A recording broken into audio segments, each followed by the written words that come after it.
Hershey's Kisses 300, the season opener for the NASCAR Busch Series, about to begin at Daytona International Speedway. 43 drivers fighting the butterflies. Feeling the history of this great place as they get ready to take the green flag.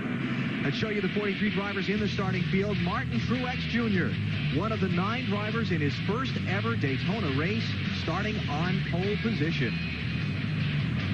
And while you look at the rest of the starting grid, take a chat with one of the drivers in the field who's got a lot of laps here. And Matt Kenseth is starting at 29th. Hey, Matt, Benny Parsons, you got me? Gotcha, Benny. So when they throw the green flag, are you going to try to go forward and win the race or go backwards and miss the wreck? I have a little radio difficulty here, but I think I'm going to try to go. I don't know what I'm going to do. I might just hang out in the back for a little bit and see what happens. With these rules, the Busch Series guys don't have a lot of experience with them, and might just want to hang out in the back for a few laps and see how it's going to shake out and see if it's going to be a wreck or not. So, I don't know. Whenever you try and do that, it backfires. So I'm just going to kind of play it by ear and see what happens. Well, good luck to you, bud. Benny, we'll need it. Matt Kenseth set to start in 29th position today. Big field of cars came here to Daytona trying to qualify for this race. 11 failed to get into the field. You see the long list there, including Mark Martin. Not able to get into the show. And a couple drivers dropping to the back. Michael Waltrip in a backup car. Josh Richardson with an engine change. We're going to take one more commercial break before the start so we can show you as much green flag racing as possible. The start when we return to Daytona on NBC.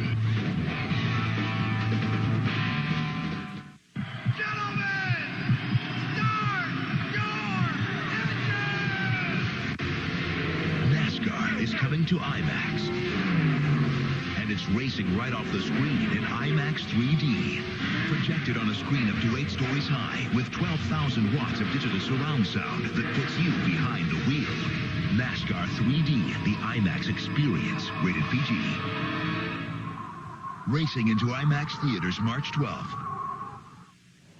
10-4, Jim. Hey, Wally, is that you?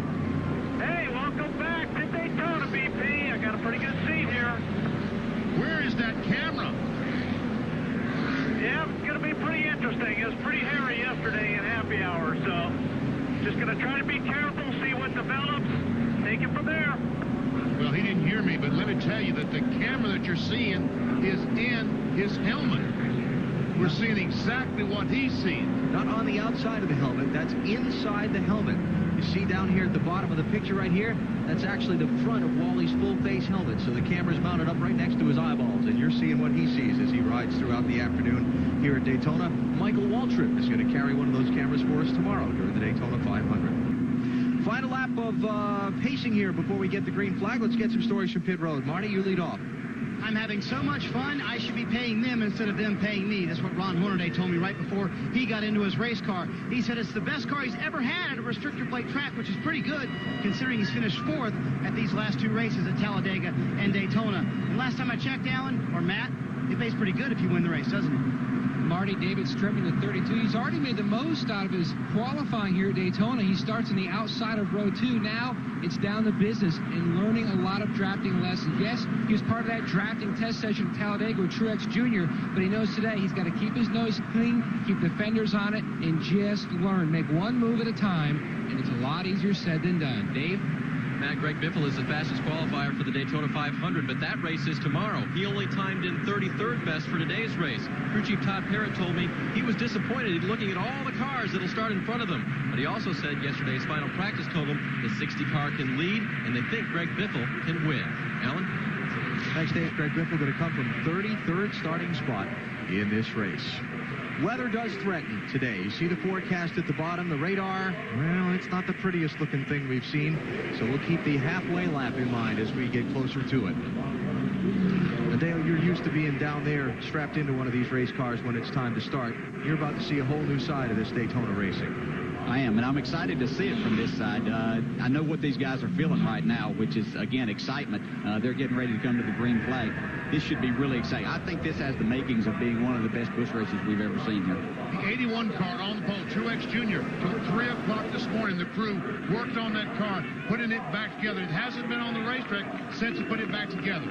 It's the season opener for the NASCAR Busch Series, the Hershey's Kisses 300, and it's underway. Green flag.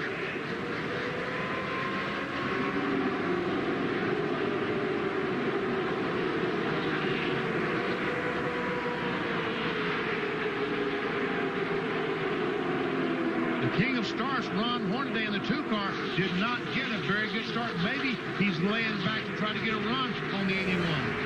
Well, you know, it's always difficult being that guy on the outside of the pole because you can't beat the guy on the pole to the line, so you're never really up to speed quite as good, but he'll get a good push here going down the backstretch. It's Martin Truex Jr.